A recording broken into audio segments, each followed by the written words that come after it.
甘孜的文化古老、悠久、深厚、博大。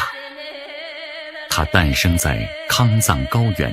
这块神奇的大地上，具有醇厚的高原气息、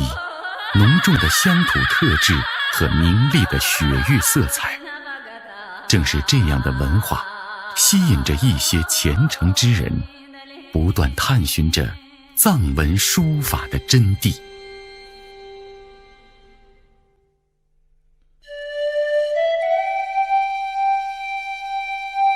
生于1970年的生龙武家，正是这样一位藏文书法的追求者。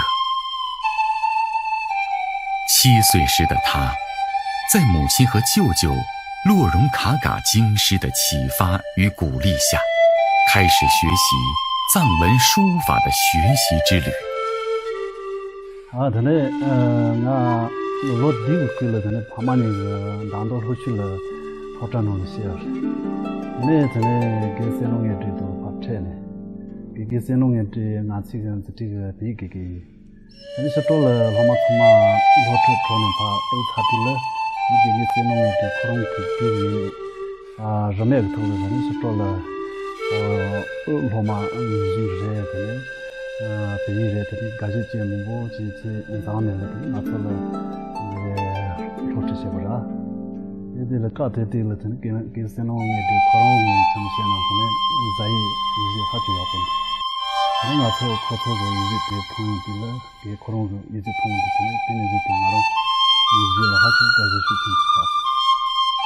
藏文书法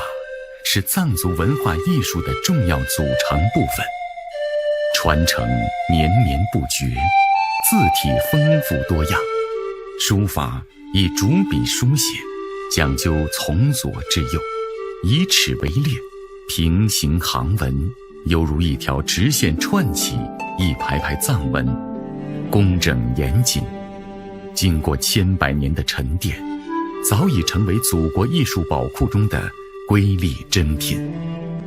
2008年，藏文书法经国务院批准列入第2批国家级